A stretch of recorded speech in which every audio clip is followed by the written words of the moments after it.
Hi friends, ప్రస్తుతానికి వచ్చేసి మనం గోకర్ణలో అయితే ఉన్నాము. అయితే ఈ గోకర్ణకు చేరుకోవడానికి ఏమేమి మార్గాలు ఉన్నాయి, గోకర్ణలో చూడవలసిన ముఖ్యమైన పర్యాటక ప్రదేశాలు ఏంటి, అవన్నీ ఎలా కవర్ చేయొచ్చు, ఆ డీటెయిల్స్ అన్నీ మనం ఇప్పుడైతే తెలుసుకుందాం.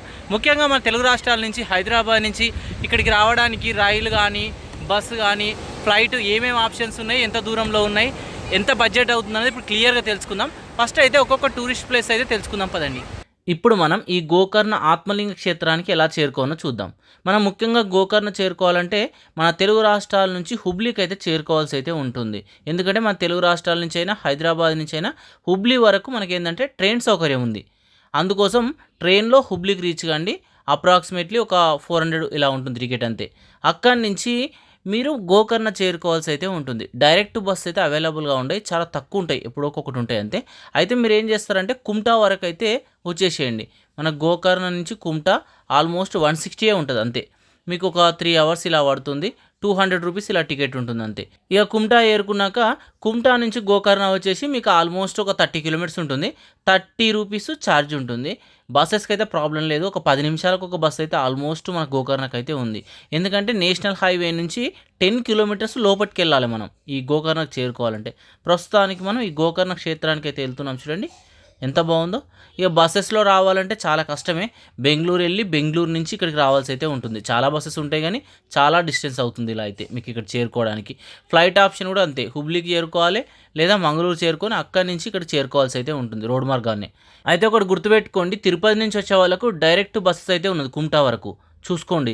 మళ్ళీ కుమ్టా నుంచి తిరుపతి కూడా ఎవ్రీ డే మీకు 4 o'clock ఉంటుంది. డైరెక్ట్ మీరు తిరుపతికి వెళ్ళిపోవచ్చు. అదొక్క డైరెక్ట్ బస్ అయితే ఉంది, చూసుకోండి ఒకసారి మీరైతే. ఆల్మోస్ట్ మనమైతే గోకర్ణకి అయితే వచ్చేసినాం. చూడండి ఇగో ఇది వచ్చేసి చిన్నగా గోకర్ణ టౌన్ హోల్ ఉంది చూడండి. ఇదా ఇక్కడ నుంచి బస్ స్టాప్కి అయితే బస్సు అయితే వెళ్ళిపోతుంది. చూడండి మొత్తం ఏంటంటే మనకు సముద్రం ఒడ్డునే ఉంటుంది అన్నట్టు ఈ గోకర్ణ క్షేత్రం మొత్తం. ఆత్మలింగం ఉన్న క్షేత్రం ఇది. ఇప్పుడైతే మనం బస్ స్టాప్కి అయితే రీచ్ అయిపోయినాం. బస్ అయితే దిగుదాం.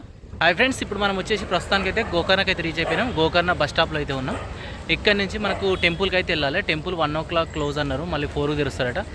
ఒకసారి టెంపుల్ దగ్గరికి వెళ్ళి అయితే చూద్దాం ఎలా ఉందనేది. ఇప్పుడు మనం చూస్తుంది మొత్తం బస్ స్టాప్ ఏరియా చూడండి. ఒకవేళ మీరు ఇక్కడ నుంచి బెంగళూరు వెళ్ళాలంటే డైరెక్ట్ బస్సు అయితే ఉన్నాయి, స్లీపర్ సీటరు. ఈవినింగ్ అయితే ఉన్నాయి ఒక 4 బస్సెస్. ఇప్పుడు మనం ఏంటంటే గోకర్ణ క్షేత్రం దగ్గరికి అయితే వెళ్ళిపోతున్నాం. బస్ స్టాప్ ముందు నుంచి మీరు వెళ్ళారనుకో రైట్ సైడ్ వెళ్ళాలి. బస్ స్టాప్ బ్యాక్ సైడ్ నుంచి వెళ్ళారనుకో లెఫ్ట్ సైడ్ నుంచి మీరైతే చేరుకోవాల్సి అయితే ఉంటుంది. బస్ స్టాప్ నుంచి అప్రాక్సిమేట్లీ మనకు 600 మీటర్స్ దూరంలోనే మనకు ఈ క్షేత్రం అయితే ఉంటుంది. ప్రస్తుతానికి మనం ఈ టెంపుల్ దగ్గరికి అయితే వచ్చేసినాం. చూడండి ఆ స్వామివారి రథము అవన్నీ కనబడుతున్నాయి. ఇక్కడ చూడండి ఏరియా మొత్తం చిన్న చిన్న గల్లీలు ఉన్నాయి. ఒకవేళ మీరు ఆటోలో రావాలన్నా ఆటో ఫెసిలిటీ అయితే ఇక్కడికి అవైలబుల్గా అయితే ఉంది. చూడండి ఇక్కడ క్షేత్రాల స్పెషల్ ఏంటంటే ఒకసారి చూడండి, ఒక రైట్ సైడ్ చూడండి మహాబలేశ్వర్ టెంపుల్ అయితే రాసి చూడండి. మెయిన్ ఎంట్రన్స్ అన్నట్టు చూడండి, చాలా పెద్దగా ఉంటుంది టెంపుల్ అయితే చూడడానికి. ఇగో మెయిన్ ఎంట్రన్స్. బట్ ఏంటంటే ఇక్కడ నుంచి మనల్ని అయితే పంపించట్లేదు, లెఫ్ట్ సైడ్ నుంచి మనం వెళ్ళాల్సి ఉంటుంది. చూడండి ఆ పైన కింద ఎలా ఉంది, మొత్తం కేరళ స్టైల్లో ఇక్కడ టెంపుల్ అయితే ఉంటుంది. ఆల్మోస్ట్ మీకు ఏంటంటే అన్ని పెంకుటీలు ఉంటాయి కదా, ఆ పెంకుటీల్లో మోడల్లో ఉంటుంది. చిన్న చిన్న చిన్న గల్లీకి వెళ్ళి మనం ఇప్పుడే ఇలా ముందుకైతే వచ్చేస్తున్నాం. ఒకసారి చూడండి ఇక ఇలా వెళ్ళి మనం లెఫ్ట్ వెళ్ళామనుకో సముద్రం దగ్గరికి వెళ్ళొచ్చు. ఇక ఇక్కడ రైట్ సైడ్ నుంచి మనం స్వామివారి క్షేత్రానికి వెళ్ళిపోవచ్చు. ఇక మనం వచ్చేసి ఆ లెఫ్ట్ సైడ్ నుంచి ఇప్పుడే వచ్చినాం. ఒకసారి ఇండ్లనైతే అబ్జర్వ్ చేయండి ఎంత బ్యూటిఫుల్గా ఉన్నాయో. మెయిన్ ఎంట్రన్స్ వచ్చేసి ఇది ఆత్మలింగం కొలువైన మహాబలేశ్వర క్షేత్రం. ఇది ఎండ అయితే దంచి కొడుతుంది. టెంపుల్ దగ్గర అయితే ఉన్నాం ప్రస్తుతానికి. ఇప్పుడు మనం వచ్చేసి ఫస్ట్ అయితే బీచ్ దగ్గరికి అయితే వెళ్దాం. బీచ్ వచ్చేసి కొంచెం ముందైతే ఉన్నది Gokarna beach. Sir beach view అయితే చూపిస్తాయి.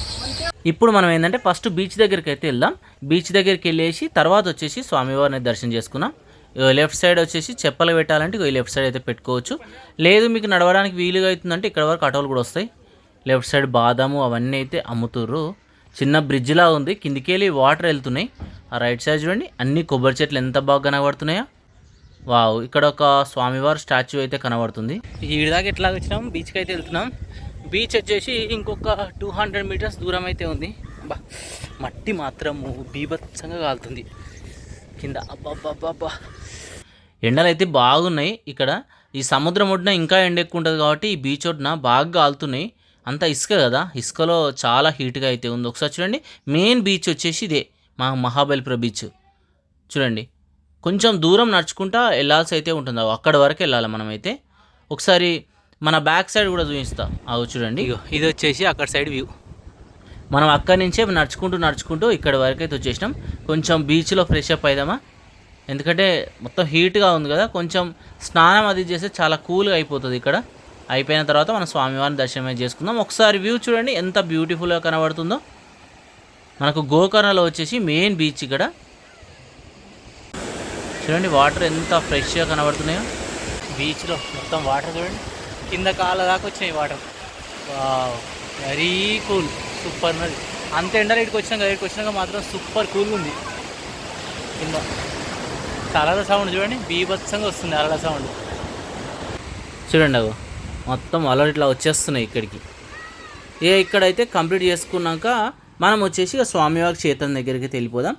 మనం ఇక చెప్పలు వచ్చేసి ఇక్కడైతే పెట్టేసి ఇక్కడ నుంచి మళ్ళీ లోపలికి వెళ్తే మనకు స్వామివారి క్షేత్రం అయితే వచ్చేస్తుంది. ఇక్కడ నుంచి మనం లోపలికి అయితే వెళ్దాం పదండి. అందరు బ్యాగులు అవి ఇక్కడ పెట్టేస్తారు చూడండి. ఇక మెయిన్ ఎంట్రన్స్ వచ్చేసి ఇక్కడన్నది, ఇంతకుముందు చూసినాం కదా. ఇక్కడ స్వామివారినిగా దర్శనం అయితే చేసుకోండి. లోపల వచ్చేసి ఫోటోగ్రఫీ ఇవన్నీ అయితే అలో లేదు. అయితే మనకి ఇక్కడ వచ్చేసి ఆత్మలింగం కొలువై అయితే ఉంటుంది. ముఖ్యంగా ఇక్కడ లింగం వచ్చేసి చాలా స్పెషల్గా ఉంటుంది. ఇప్పుడు మనం చూస్తున్న ఈ శివలింగం మాత్రం ఈ గోకర్ణ క్షేత్రంలో అయితే కాదు, ఎందుకంటే ఇక్కడ ఫోటోగ్రఫీ అయితే అలో లేదు. ఈ ఆలయ చరిత్రకు వస్తే మాత్రం పూర్వం రావణాసురుడు వచ్చేసి ఎంతో కఠోరమైన తపస్సు చేసి శివుణ్ణి అయితే మెప్పిస్తాడు. అప్పుడు శివుడు వచ్చేసి ఏదైనా కోరిక కోరుకోమంటే ఆత్మలింగాన్ని అయితే ఈ రావణాసురుడు అయితే కోరుకుంటాడు. ఇక చూడండి ఇక్కడ తపస్సు చేసిన దృశ్యాలను కూడా మనం అయితే చూడొచ్చు. అయితే ఇలా తపస్సు చేసిన తర్వాత ఆత్మలింగాన్ని శివుడు వచ్చేసి ప్రసాదిస్తాడు. ప్రసాదించినప్పుడు శివుడు ఒక ఆజ్ఞ అయితే పెడతాడు. ఏంటిదంటే ఈ శివలింగం భూమిపైన ఒక్కసారి ఎక్కడ పెడితే అక్కడనే ఉండిపోతుందని చెప్తాడు. దానికి సరే అన్న రావణాసురుడు ఆ ఆత్మలింగాన్ని తీసుకుని మనకు వచ్చేసి లంకకైతే బయలుదేరుతాడు. అప్పుడు దేవతలందరూ కలిసి ఈ ఆత్మలింగం లంకలో ప్రతిష్ఠిస్తే ఎన్నో అనర్థాలు జరుగుతాయన్న ఉద్దేశంతో వీళ్ళు వచ్చేసి బ్రహ్మ విష్ణు విఘ్నేశ్వరులను అయితే కోరుకుంటారు. అప్పుడు ఏం చేస్తారంటే మనకు మాయాజాలంతో విష్ణు వచ్చేసి ఈ మిట్ట మధ్యాహ్నం వచ్చేసి సూర్యాస్తమయమయ్యేటట్టు చేస్తాడు. ఆ అయిందనుకున్న మనకు వచ్చేసి రావణాసురుడు సంధ్యావందనం చేయాలని అనుకుంటాడు. అప్పుడు ఏం చేస్తారంటే నారద మహర్షి చెప్పినట్టు వినాయకుడు వచ్చేసి మనకు బ్రాహ్మణ వేషంలో బాలుని రూపంలో ఈ రావణాసురుడున్న ప్రదేశానికి వెళ్తాడు. అప్పుడు సంధ్యావందనం అయింది కాబట్టి ఇప్పుడు చేయడానికి ఖచ్చితంగా రావణాసురుడు వెళ్ళాలి. ఎవరూ లేకపోవడంతో ఈ బాలుని రూపంలో ఉన్న వినాయకుడిని కోరుకుంటాడు ఈ ఆత్మలింగం పట్టుకోవాల్సిందిగా. అప్పుడు మనకు ఈ వినాయకుడు వచ్చేసి సరే నేను పట్టుకుంటాను, కానీ నాకు ఒకవేళ బరువేసిందనుకో అప్పుడు ఏంటంటే మిమ్మల్ని 3 సార్లు పిలుస్తాను, మీరు వచ్చారనుకో ఓకే, రాలేదనుకో నేను కింద పెట్టేస్తాను అని చెప్తాడు.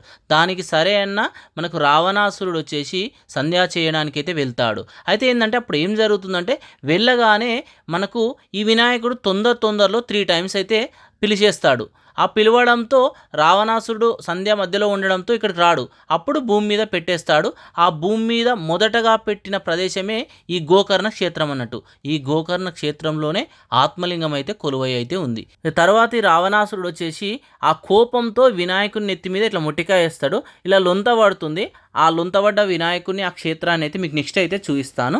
ఒకసారి ఇక్కడ చూడండి, బ్రాహ్మణ వేషంలో ఉన్న బాలుని పైన మొట్టికాయ వేసిన దృశ్యాన్ని చూడొచ్చు.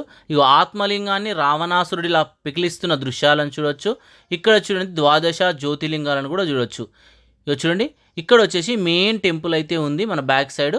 ఇక మెయిన్ ద్వారం వచ్చేసి ఇక్కడైతే ఉండేది. ఇక చూడండి మహాబలేశ్వర్ టెంపుల్ మొత్తం చూడండి 2 అంతస్తుల్లో ఉంటుంది. మొత్తం చెక్కతోని పెంకుటిల్లలాగానే ఉంటుంది.